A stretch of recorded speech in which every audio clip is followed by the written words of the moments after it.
ते परिसिजय श्रोता साई कैसे प्रेमळ भक्ता अति सप्रेमता वागवीत जया परमार्थी खरी गोडी तयांची साईस मोठी आवडी वारुनी सर्व तयांची साकडी स्वानंद जोडी देतया ये अर्थीचा अनुभव गोड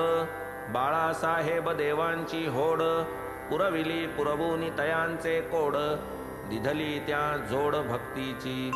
दिवस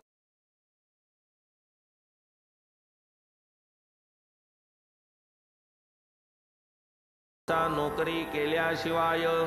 योगक्षेमा नव्हता उपाय परी रात्रौ परमार्थ व्यवसाय करावा व्यत्यय कायावा इच्छा फार दिवसांपासून करावे नित्य ज्ञानेश्वरी वाचन परी काही ना काही विघ्न येऊन ते हातून घडेना भगवद्गीता एक अध्याय जैसा रोज नेमाने होय तैसाच ज्ञानेश्वरीचा निश्चय विना अंतराय तगेना हाती घेता इतर ग्रंथ नित्य नेमे वाचिले जात ज्ञानेश्वरी वरी प्रबल हेत नियम न जात तडीस घेऊनी रजा 3 मास एकदा देव गेले शिर्डीस तेथून निजगृही पौंडास सुखे घ्यावयास विश्रांती तेथेही इतर कार्ये झाली इतर नेमाची पोथी वाचिली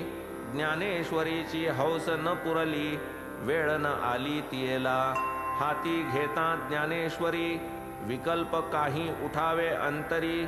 जेणे वाचन होई वरीवरी प्रेम अंतरी उपजेना काय करूनी कासाविसी केला निश्चय न पावे सिद्धीसी 5 ओव्याही नित्य नेमेसी घडले न प्रतिदिवशी वाचावया प्रत्यही 5 ओव्या निदान निश्चय केला मनापासून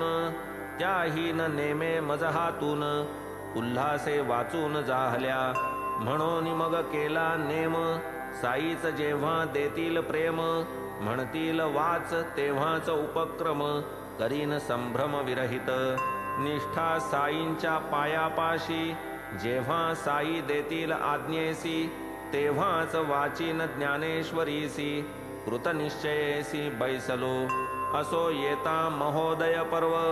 सवे मातोश्री भगिनी सर्व पहावया गुरुपूजा गौरव पातले मग देव शिर्डीस का हो आताशा नाही वाचत ज्ञानेश्वरी आपण नित्य जोग तेथे देवांसी पुसत प्रत्युत्तर देत ते परिसावे ज्ञानेश्वरीची मोठी हौस परिणती जाई सिद्धीस आता बाबाच जेव्हा वाचावयास वदतील ते वेळेस वाचीन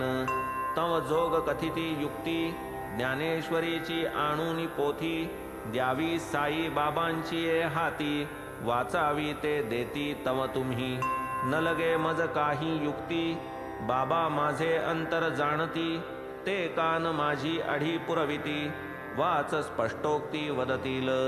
घेता समर्थांचे दर्शन रुपया 1 केला अर्पण एकचिका 20 आण